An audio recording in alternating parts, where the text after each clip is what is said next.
Well, good morning, ladies and gentlemen, and thank you for coming here to the Heritage Foundation and joining us for this incredible conversation on this gorgeous day. We're here to talk about an incredible book about Reagan in space, and that's going to transpire over the course of the next several minutes. And let me get you to take a minute to silence your cell phone and nudge the other person who never checks to do the same thing in the process. And that'll make the morning streamline. Just to give you a course of the events, we'll introduce our speaker. He'll come up and he will talk for about 30 to 35 minutes, and then we'll do an exchange. I'll ask a question, and then we'll get one from the audience, and that will fill up the remainder of our hour. Does that sound like a fair use of our time? Okay, great. Well, Heritage is proud to co-host this event with the Ronald Reagan Institute, and it's my pleasure to introduce the policy director for that incredible organization so that she can introduce our speaker. Ladies and gentlemen, would you give a warm welcome to Rachel Hoff?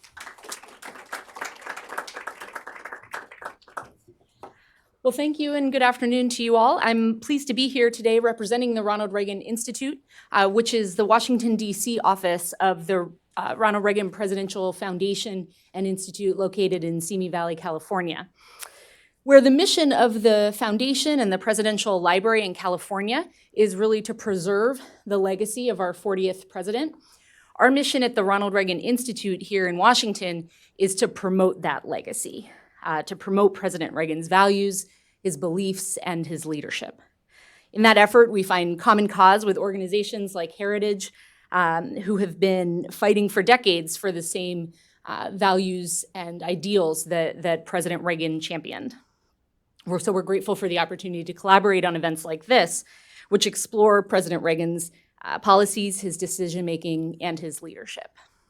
For many Americans, one of the most memorable moments that demonstrated the power of President Reagan's leadership was January 28th, 1986. On that tragic day, 7 brave Americans perished when the Space Shuttle Challenger exploded over the Atlantic Ocean just 73 seconds into its flight. Millions of Americans watched on TV, and our entire country really bore the weight of that loss. That evening in January, rather than delivering the State of the Union address as scheduled, President Reagan instead addressed the American people from the Oval Office. In the face of this national tragedy, President Reagan's powerful words united our country in our anguish and grief as he assumed the role of consoler-in-chief. But President Reagan also reminded us of our resilience. He reminded us of the importance of exploration and of discovery, of the heroism of our fellow citizens who commit their lives to serving our nation toward those ends. And in the aftermath of this tragedy, President Reagan's leadership remained steady, from policy review to funding decisions about the space program. He led the United States through the next steps of that program, dedicated to the principle of America's global leadership in space. The future, President Reagan reminds us, does not belong to the faint-hearted. It belongs to the brave. The decisions and policies in the lead up to and the aftermath of the Challenger explosion are among the many episodes that Dr. John Logsdon addresses in his new book, Ronald Reagan and the Space Frontier. Dr. Logsdon is Professor Emeritus of Political Science and International Affairs at George Washington University's Elliott School of International Affairs. Prior to leaving his active faculty status in June 2008, he was on the faculty of GW for 38 years. In 1987, he founded GW's Space Policy Institute and for many years served as its director. Dr. Logsdon's book about President Reagan is the third in his series about presidential decision-making in civilian space policy, with 2 books preceding it focused on Presidents Kennedy and Nixon. Our moderator for this afternoon's discussion will be John Venable, Senior Research Fellow for Defense Policy here at the Heritage Foundation. And as we listen to today's conversation, let's remember that the historic decisions that we're discussing today are not just things of the past.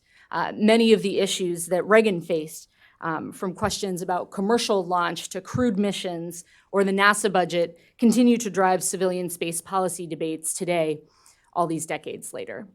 So please join me in welcoming Dr. John Logsdon.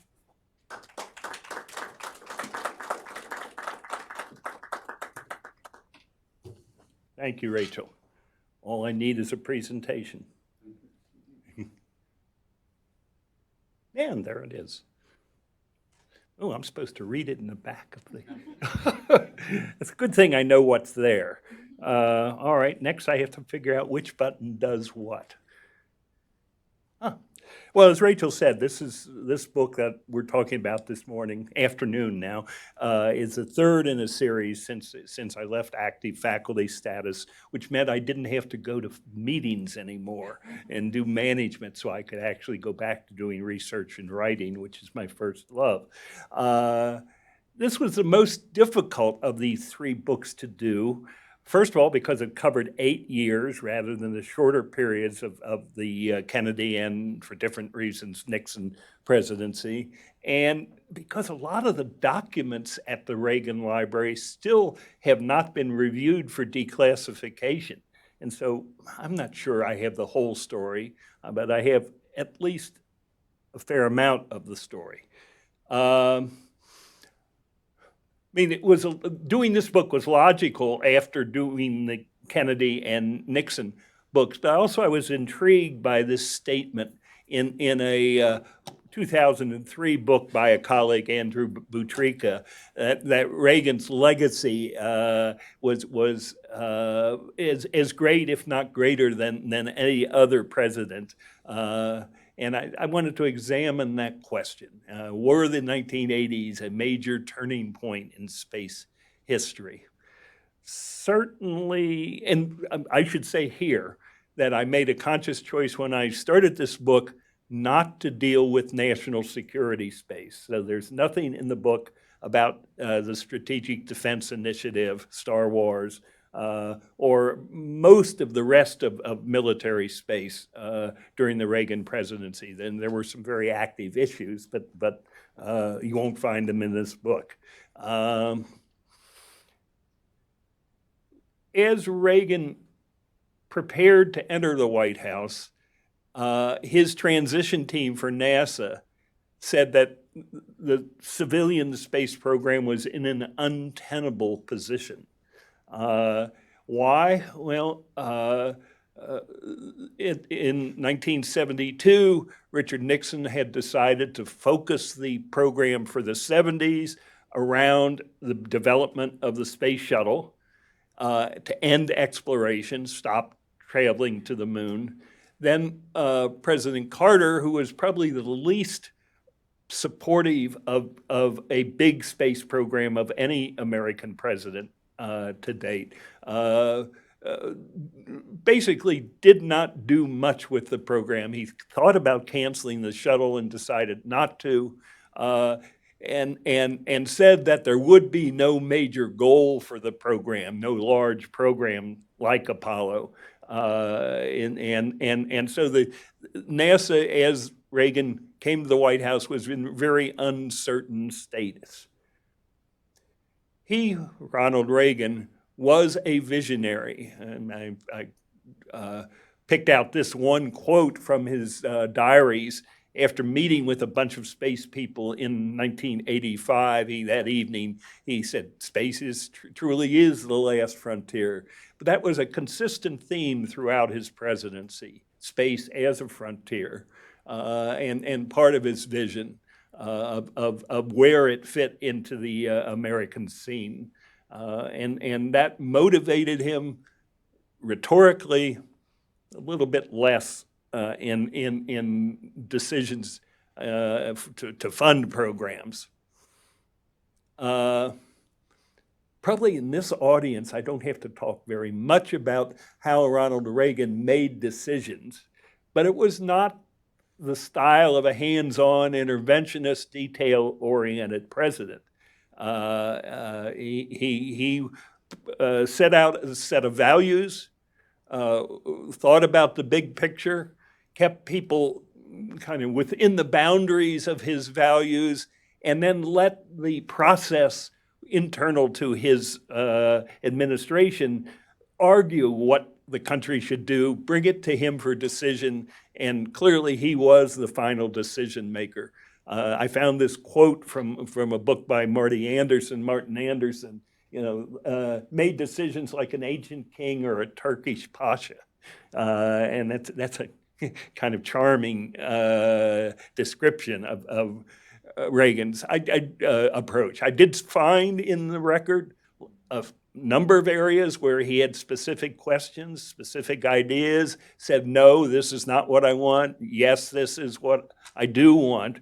But by and large, this is, I think, a fairly accurate description, which meant that the people involved in the decisions on space were important players in the Reagan administration.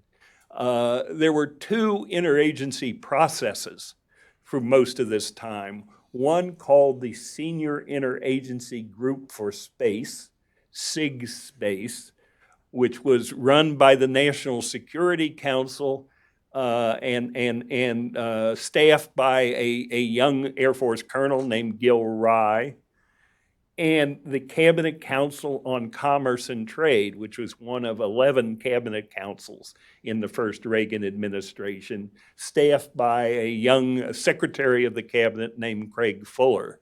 Those two young men, and then the person that controlled the paper flow in and out of the Oval Office, Dick Darman, later head of OMB, among other things, were all space enthusiasts and resonated to the sense that Reagan liked space and they were going to serve to him the options for having a strong space program. This picture's kind of fun.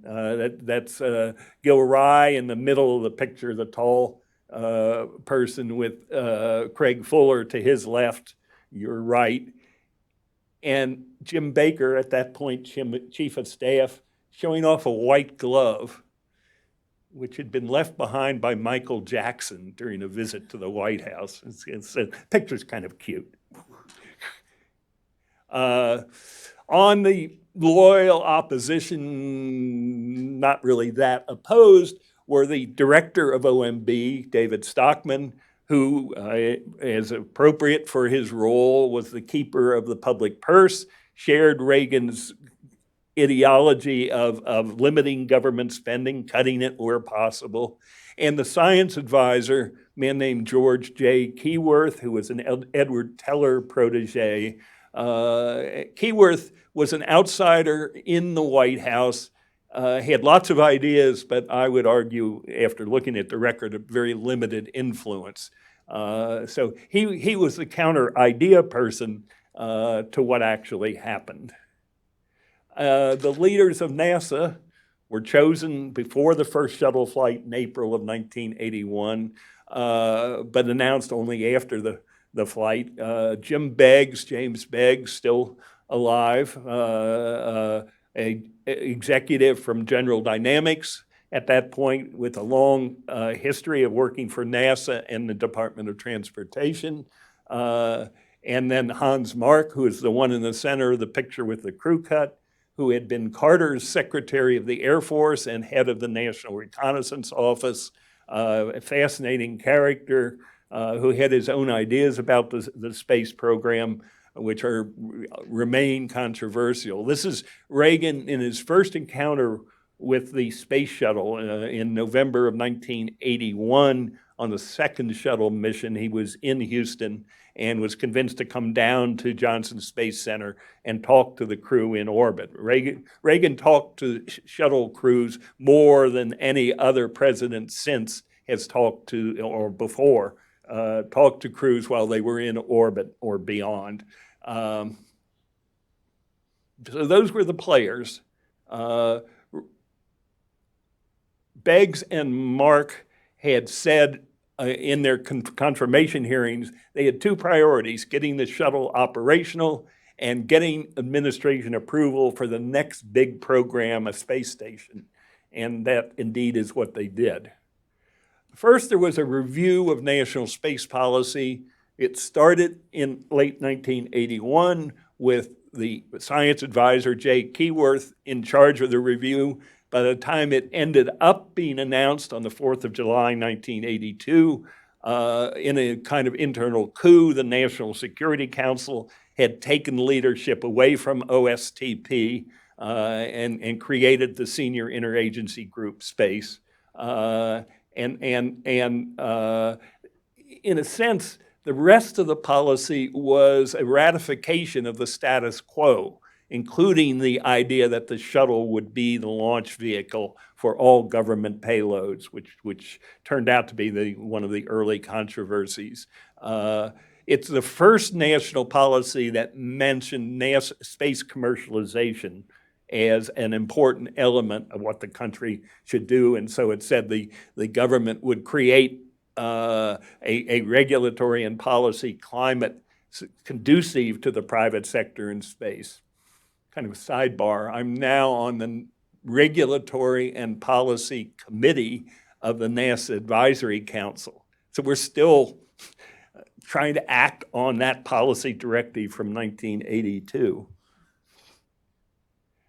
Here are the decisions I'll talk about in summary form in the 8 years of Reagan presidency. What to do about the space shuttle, whether or not to approve a space station, how to incentivize, how to foster space commercialization, how to open the U.S. program to international participation of friends and allies, and potentially also the Soviet Union, and whether or not to set a major specific goal or destination for the program to guide it as it went into the future. Now, let me go through those set of decisions rather quickly. The problem with the shuttle is that it was created on a myth. The myth was that it could be flown inexpensively and frequently. And the planning as Reagan took office was something like 40 launches a year. The price charged was about $20 million, where the cost was actually probably close to $1 billion a launch. So there was a big gap between cost and price, but NASA had signed up users at the price and committed to that price through 85. So the space program was losing money on every launch. And that meant that it could not do the kind of science missions that it was set up to do. It was in danger because of this policy of becoming basically a trucking company for others. Mr. Beggs said we'll never fly 40 missions a year. He reduced the target rate to 24 a year and internally said plan for 18 or 12. Just to say it here, the most shuttle flew in any calendar year was 9.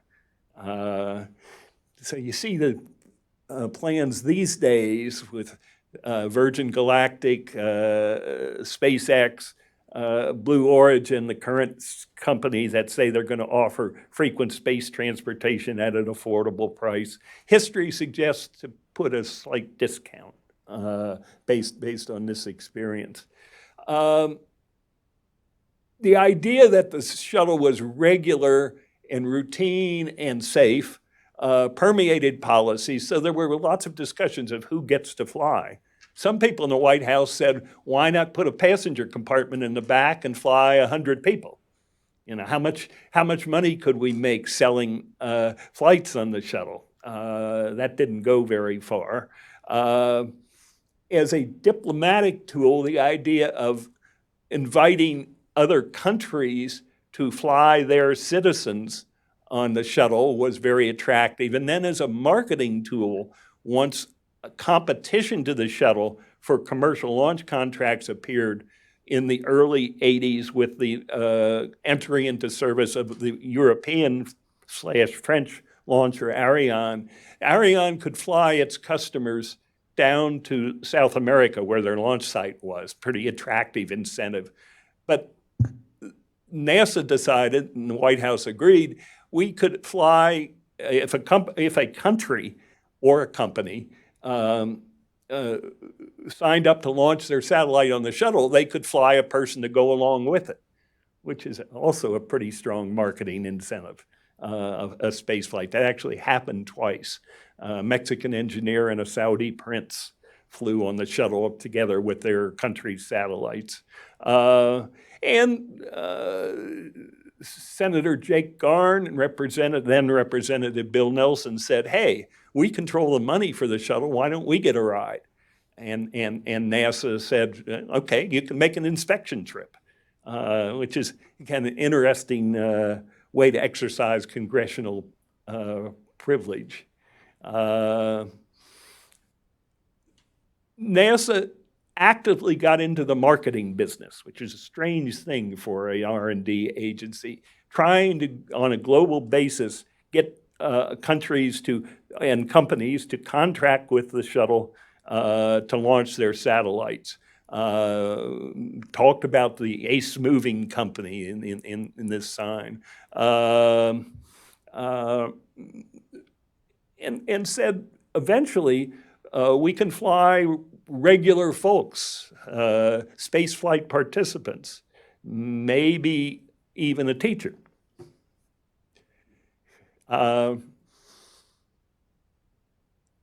As the shuttle entered service and its limitations, again, I should say the shuttle was a remarkable technological achievement, but a policy mistake. I think the biggest policy mistake in the history of the U.S. space program is building the program around shuttle launches. On one side, you had the departments of Commerce and Transportation who were trying to become advocates for a private space launch industry and found they weren't competing with Europeans, they were competing with the shuttle because they could never make money as long as the shuttle price was subsidized. And that led to very vigorous arguments internal to the government. On the other side was the national security community, and particularly the National Reconnaissance Office, who said, hey, we have signed up to launch all of our critical national security satellites on this asset, on the shuttle. We don't control it, and NASA does. We don't like that. Its performance doesn't quite meet our requirements of getting things in polar orbit or maybe even one-orbit missions. We need something other than the shuttle. And a very nasty fight, which the outcome of which is the DoD promised to use at least 1/3 of all available shuttle flights and to develop its own large rocket, which ended up being the Titan IV.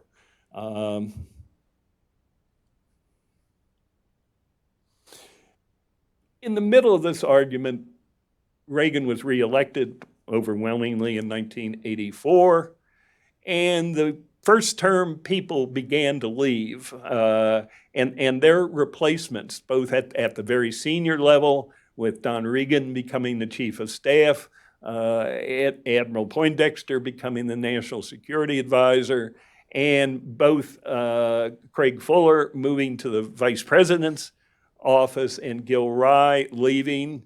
Hans Mark left NASA in 1984 as deputy. The White House forced James Beggs to accept as his replacement a man named Bill Graham, who came out of the nuclear weapons side of the Republican Party, had no space experience. And then Beggs was indicted for fraud while he was at General Dynamics. Whether that indictment was a payback for his resistance to the White House or not remains controversial. He thinks it was. And so in January of 1986, Bill Graham was the acting administrator of NASA, and there was nobody in the White House with deep experience in space issues. And then came Challenger. As Rachel said, 73 seconds after launch, it didn't really explode. But it looked like it exploded. It caught on fire, and the fireball consumed the orbiter and broke it apart. Reagan was in the Oval Office getting ready to meet with the press prior to his State of the Union address when Vice President Bush and Admiral Poindexter came in and said the shuttle just exploded. And he went next door, and this picture shows Reagan, Poindexter, Pat Buchanan, Don Reagan, others, looking at the replay of the accident. After initially saying, I'm going to go on with the State of the Union address, he changed his mind in the afternoon. Peggy Noonan crafted his address, and he went on television at 5 p.m. that evening. And Ladies and gentlemen, knows this. I'd planned to speak to you tonight to report on the State of the Union. But the events of earlier today have led me to change those plans. Well, today, we can say of the Challenger crew, their dedication was, like Drake's, complete. The crew of the Space Shuttle Challenger honored us for the manner in which they lived their lives. We will never forget them, nor the last time we saw them this morning, as they prepared for their journey and waved goodbye and slipped the surly bonds of earth to touch the face of God. Thank you. Reagan, in the immediate aftermath of his speech, told Noonan, gee, I didn't do very well. I didn't do a good job. But overnight, the White House was flooded by congratulatory telegrams and phone calls. And so by the next morning, Reagan said, well, I guess I did pretty well. And that address has lived on as one of his greatest. He said, even Frank Sinatra called to congratulate me, and Sinatra doesn't call very often. So I guess that was his standard. There were vigorous debates of how to react to the accident with two questions. One was, should we build another shuttle? And the other was, should we take the shuttle out of the business of launching commercial satellites? The answers to those two questions were yes and yes. The shuttle, a new shuttle, Endeavour, which is out in Los Angeles now, was built. The money was showing way you used to be able to do things. $2 billion was found sitting kind of unused in the DoD budget, and it was transferred to the NASA budget to finance the replacement orbiter. And NASA canceled 44 contracts to launch, commercial contracts to launch communication satellites, and said in the fall of 1986, the shuttle would no longer accept new contracts. Government was liable for those cancellations, and it did, in fact, lose a court case from Hughes Aircraft on them. By the end of '86, there was a new policy for launch which said the shuttle will be used only when human presence is involved, required, and where its unique attributes are essential. And so it became basically a launcher for NASA and ultimately for the space station. That space station was something NASA wanted to do almost since the day it would opened, which was 61 years ago and one day. Yesterday, October 1st, 1958, was the day that NASA opened for business. The process of getting the station before Reagan for approval was tortuous and showed the bureaucratic nature of policymaking during the Reagan administration. It took basically 2.5 years before it came before the president for final decision. Lots of debates. NASA hoped to sell the shuttle station, as it had sold the shuttle, as a system for use by everybody, national security, military, commercial, civilian. The intelligence community and the mainline DoD said, no, we're not interested. We think you should focus your attention on making this shuttle meet its promises. And so there was a vigorous fight.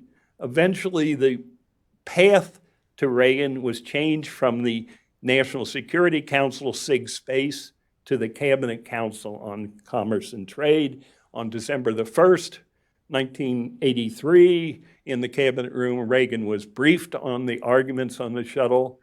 And then the next couple of days, the OMB presented, in the context of the next year's budget, several options for going forward, and Reagan basically picked the option that said, yes, we will develop a permanently manned space station, but we won't spend a lot of money doing it.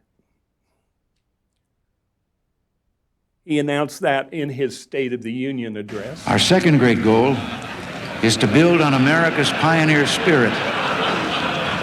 I said something funny?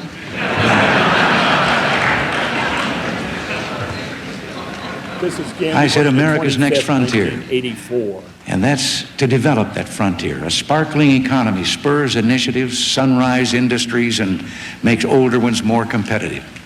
Nowhere is this more important than our next frontier, space. Nowhere do we so effectively demonstrate our technological leadership and ability to make life better on Earth. The space age is barely a quarter of a century old, but already we've pushed civilization forward with our advances in science and technology.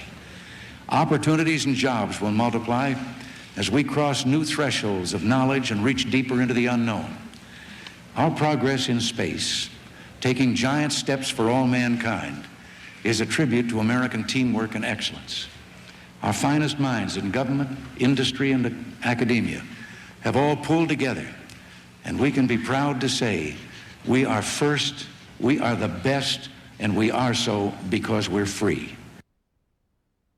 So, approved a major program, a program we're still with us. There are, as of today, 9 people in orbit from 4 different space agencies. 3 are coming down tomorrow, I think. The program got off to a rocky start because it was not accompanied by a budget commitment significant to get it moving forward. And by 1987 was already well over budget and beginning a process of downsizing. The private sector developed a proposal that was basically competitive with the space station as part of this incentive or movement towards commercialization. And so there were a lot of fights in the remaining 4 years of the Reagan administration. Ultimately, President Reagan, when push came to shove, consistently supported the station. So I think you can say it's one of his major legacies. And it was in July of 1988 that the name Freedom was assigned to the U.S. proposal. He proposed inviting friends and allies to participate in the station. That was a logical extension of opening the program overall to international cooperation. First of all, by inviting people to fly their citizens, other countries' citizens on the shuttle. One of the things that surprised me in doing this research is I discovered we were very close to flying a Chinese scientist on the shuttle. Reagan had visited China in 1984. There had been discussions of flying a Chinese experiment accompanied by a Chinese scientist on the shuttle. They were well advanced at the time of Challenger, which basically stopped that possibility. And it's interesting to say, if we had involved China in our space program in the 80s, how might that have changed history today? But you can't live life backwards. Reagan, as in kind of a last-minute initiative, agreed to make the station international, and that ended up with European Space Agency, Japan, and Canada becoming major partners in the station. The negotiations to do that were difficult. There was a hope that it could be done in a few months. It turned out to take 4 years of hard negotiations with the Department of Defense, first as an institution and then in the person of Cap Weinberger, Secretary of Defense, intervening in the process, bringing it to a stop, rewriting the negotiating guidelines. Ultimately, an agreement was reached, was signed September the 29th, 1988. Which has happened also to be the day that the shuttle returned to flight after the Challenger accident. There had been some thought of inviting the Soviet Union to, but that didn't go very far. The United States had, in 1972, signed a cooperation agreement with the Soviet Union that led to the Apollo-Soyuz project. Had renewed that in 77, but at the height of the evil empire sensibility in 1982 allowed the agreement to lapse, so there was no US-Soviet framework agreement in the mid-80s. There were suggestions of things that could be done together, modest. The response before Gorbachev was basically non-responsive. Then Gorbachev came in, different attitude, and he was influenced by a fascinating character named Roald Zagdeev, who ended up as a professor at the University of Maryland, married to Dwight Eisenhower's granddaughter, Susan. And the organization I'm on the board of, called the Planetary Society, with Carl Sagan as one of our founders, suggested that the United States and the Soviet Union should plan on going to Mars together. The US resisted that, but Gorbachev took the suggestion and proposed it in the May 1987 summit meeting with Reagan, 87 or 88. Here they are in Red Square talking about going to Mars together. Didn't amount to anything, but it's fascinating, again, to say, what if Reagan had said yes? Where would we have been? Commercialization.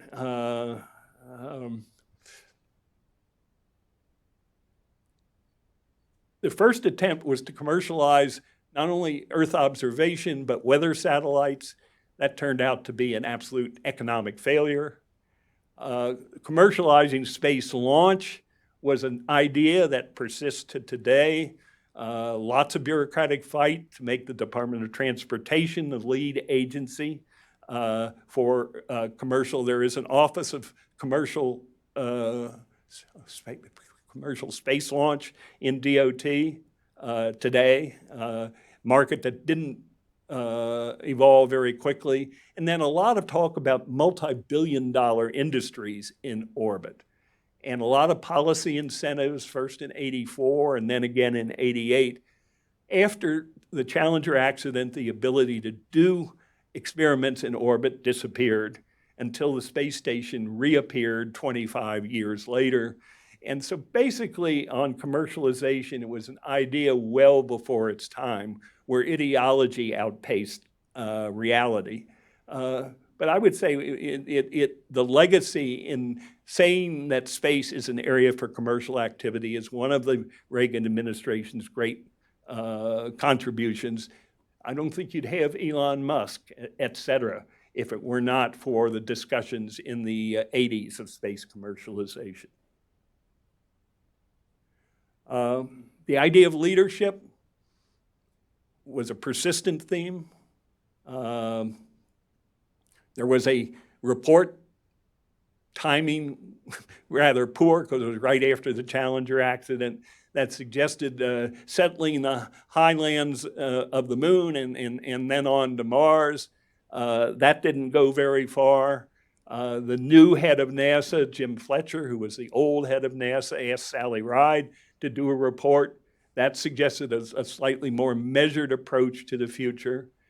As Reagan left office in 1988, a new national policy said to expand human activity and presence into the solar system and beyond, but set no major goals, no return to the moon, no on to Mars sort of destination. Still, Reagan persisted in seeing space as an area of great American contributions. These, I think, are his concrete legacies: a realistic policy for the shuttle, a major new space program in terms of the space station, a push towards international engagement, which still is very alive today, and laying the foundation for space commercialization. But the NASA budget at the start of the Reagan administration was 0.1% of the federal budget, and at the end of the Reagan administration was 1.0% of the federal budget. So, and in budget terms and priority terms, Reagan did not back up his rhetoric with the allocations to match the rhetoric. But the rhetoric lives on. This is a speech he gave September the 22nd, 1988, just before, a few months before leaving office, which I think captures his views better than any single statement. Because in the next century, leadership on Earth will come to the nation that shows the greatest leadership in space. It is mankind's manifest destiny to bring our humanity into space, to colonize this galaxy, and as a nation, we have the power to determine whether America will lead or will follow. I say that America must lead.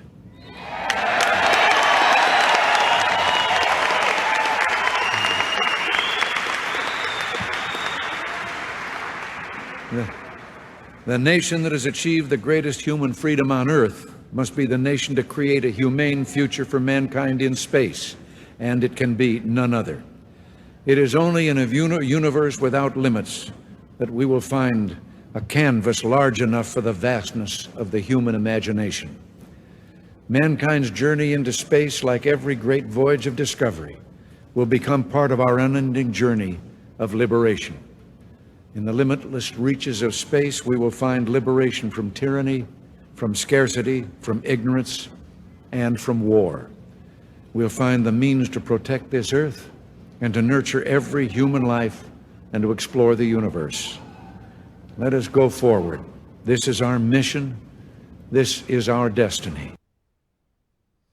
Not bad as a legacy. Let's hope we can live on those words in the 21st century. Thank you all.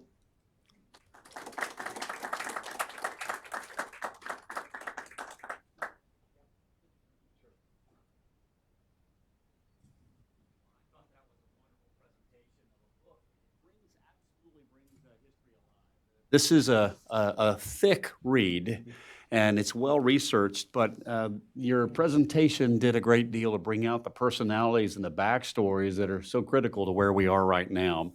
So as a reminder, We've got about 20 minutes left, and if you have questions, raise your hand, and we'll move a microphone over to you.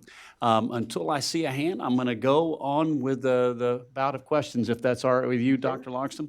So we live in a time of great power competition now. The National Defense Strategy that came out in 2018 actually put that back on the forefront of the day. And when you read your book, you describe President Reagan as seeing space as a great venue for that competition of that day. Is that a fair reading?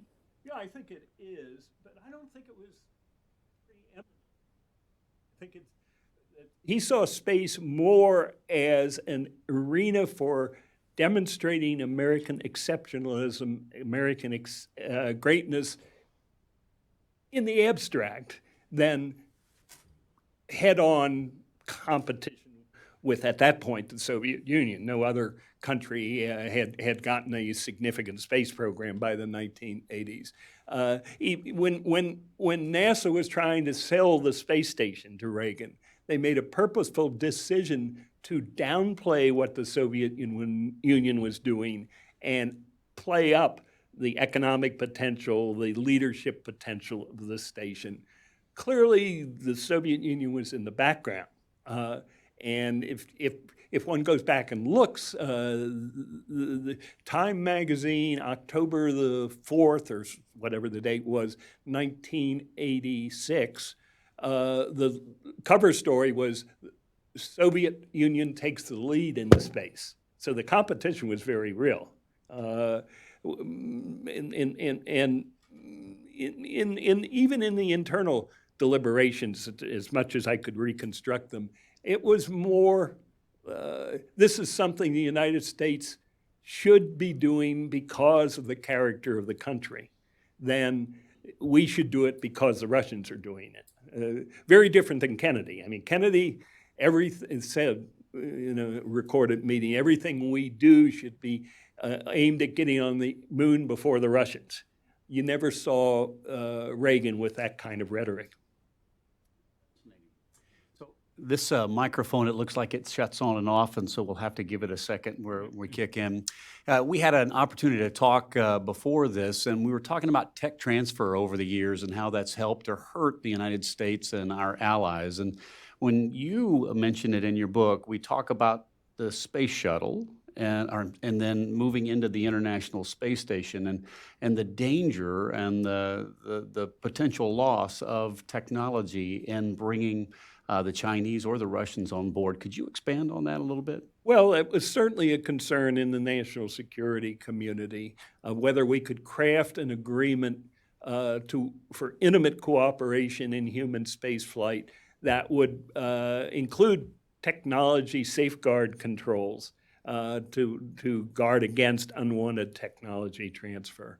There was lots of discussions in the process of negotiating the space station agreements. It was one of the things that most concerned the Department of Defense in those negotiations. And this was the time, for those of you that have been around a long time, of Richard Pearl, Frank Gaffney, people with very significant concern about tech transfer. And so the only way to deal with that is to design a relationship with so-called clean interfaces, so there didn't need to be a lot of flow of technology across the collaboration. Oh, fascinating. Well, we've got a couple of questions, and Julie, if you would, right here in the front. Tom Spohr. Hi, Tom Spohr here at the Heritage Foundation. On your slide, I noticed you said, when you were speaking of the shuttle, you said something, it was supposed to be operational, parentheses, that turned out to be false, or something like that. I was hoping you could elaborate on that. That caught my eye. More than you want to. I mean, the definition of operational, the shuttle started in its development on the analogy that it was going to be airline-like. You know, you just land it, turn it around, and take off an hour later. And that mythology persisted into the belief that you could do repetitive launches of the shuttle without major changes in between the launches, major refurbishment, and it just turned out not to be true. As I said, the shuttle technologically was a remarkable achievement, but it pushed too many of its elements, the thermal protection, the tiles, the turbo pumps that powered the engines. So it took lots of money and lots of hand-on time, but NASA had gotten itself in the position that it could not market the shuttle to customers until it was declared operational. And so fundamentally, arbitrarily, after 4 flights, said, oh, we're now operational, but bought the myth that not only was it operational, but it was the risks were very low, and so you could start putting more or less people off the street on it rather than train risk-accepting test pilots. So it, as I said, the myths surrounding the shuttle, I think, were the greatest policy mistake in the history of the space program. That makes me kind of persona non grata to the people still who are shuttle huggers, but I think it's true. Never heard that term before, shuttle Shuttle hugger? huggers. Yeah, that's a good one. Go to Houston. So did I hear you earlier when you were talking about post-Challenger mishap, that a transfer of a large amount of capital went from the Department of Defense over to NASA. Yeah. Is that correct? That's correct. So obviously there was an emotional upheaval with a loss. Was there controversy surrounding that transfer? Well, the controversy was there was a decision in principle in the executive branch that a replacement shuttle should be built. But OMB said, you know, how are we going to pay for it? Is it going to come out of the NASA budget? You're talking $2.5–3 billion over a period of 3 or 4 years. And finally, leaders in Congress, and the particular people were Senator Ted Stevens of Alaska and Senator Jake Garn of Utah. Jake had, by that time, flown on the shuttle, had kind of a vested interest, and talked Stevens into allowing, who was chair of the DoD Appropriations Subcommittee, to look in the DoD budget where there's $2 billion of kind of spare change. The staff members that affected this transfer on Garn's side was a guy named Stephen Koharski. On Stephen's side, it was the guy named Sean O'Keefe. Sean later ended up being NASA administrator. I'm sure back in 1986, he could have had no idea that would have happened. So, but it's back at a time where you could do something like that, in a sense, with nobody watching. These days, I don't think you can move that amount of money internal to the budget without somebody paying attention. Absolutely. Yes, sir, right here, Julie. I'm Jack Tierney. Jack and I started teaching together at Catholic University in, I think it was during the Great Depression or something. I don't know. Harding was there. I think, no, it was 1966. The rhetoric over time about America going into space is part of the most uplifting rhetoric of all time. And I play this recording to my classes still. And Reagan was tremendous. I served for 8 years in there. And Kennedy was also tremendous. It is my opinion, and I wondered if you comment on this at least. And I play it to my classes. They don't even know what the hell it's all about. That when John Kennedy went to Rice University on September 12th, 1962, he gave a speech that stands out head and shoulders above any other speech about America, outer space. Am I wrong? Was there anything better than that? Well, Jack, if you think about the rhetoric in the excerpt I played at the end, I think the rhetoric is equivalent almost to Kennedy's rhetoric. We do these things not because they are easy, but because they are hard.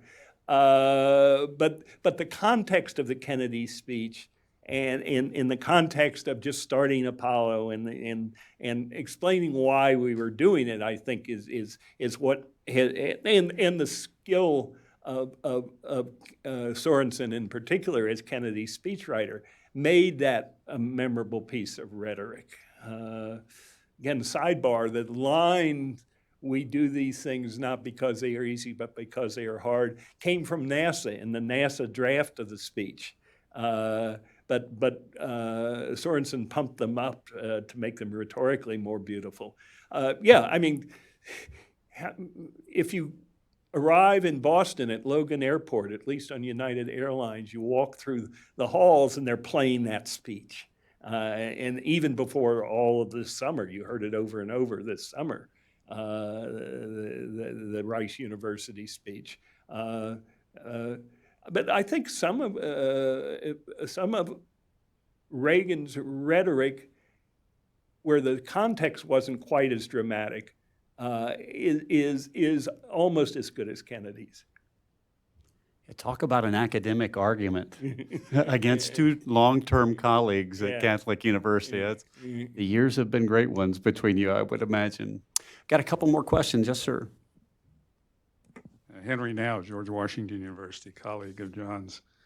John, what surprised you most in your research about Reagan? What did you go in expecting, and what was sort of most startling?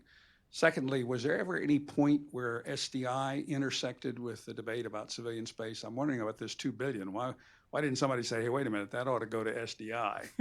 And thirdly, Reagan wrote a lot now, we know, back in the 50s and 60s, thinking about what he might do if he became president.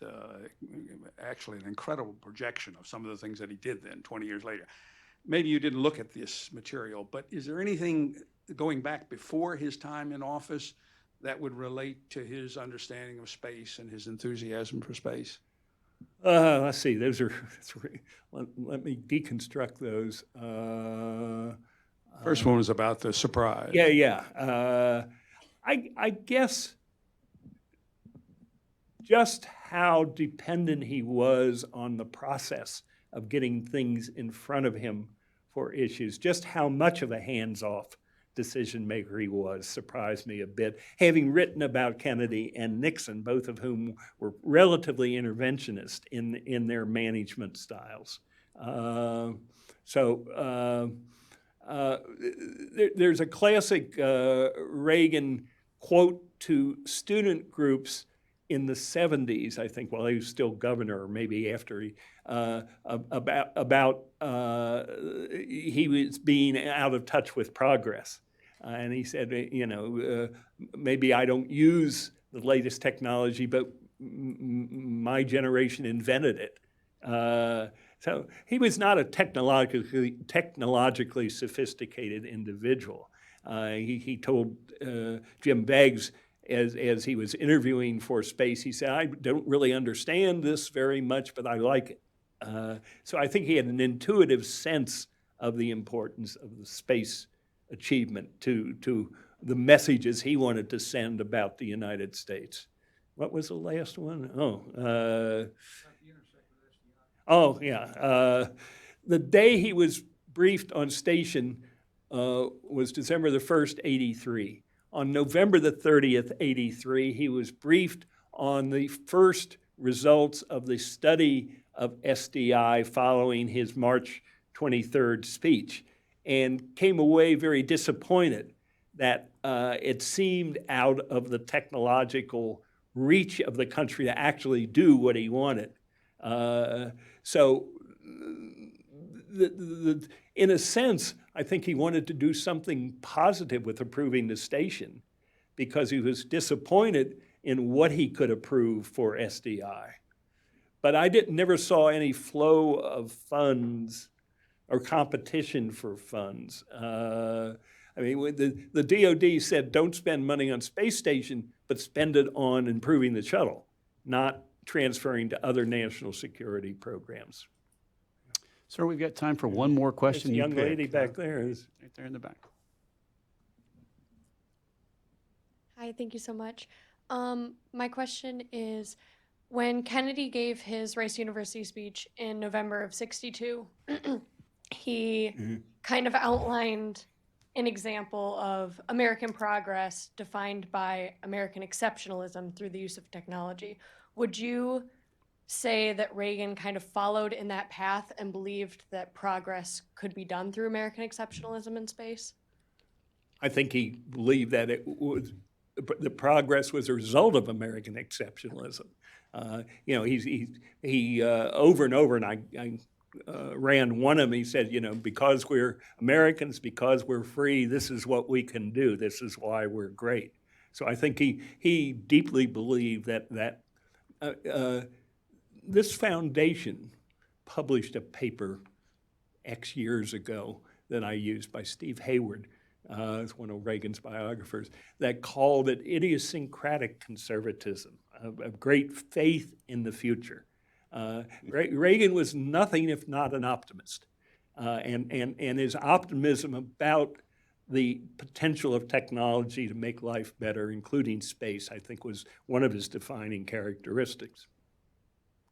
Well, fabulous. Ladies and gentlemen, I got to tell you, we're at the end of our time. It's trains run on time here at Heritage. I'd like to take a minute or two to thank the AV team back there, Julie, for your work with a mic, and this handsome audience for being so, well, attentive, and for your great questions. And Dr. Logston, if I could take a minute to thank you. It was a fabulous presentation, and I commend this book, which is on sale out in the hallway, to all of you. Would you give him a round of applause, ladies and gentlemen? Thank you. Thank you very much. Good.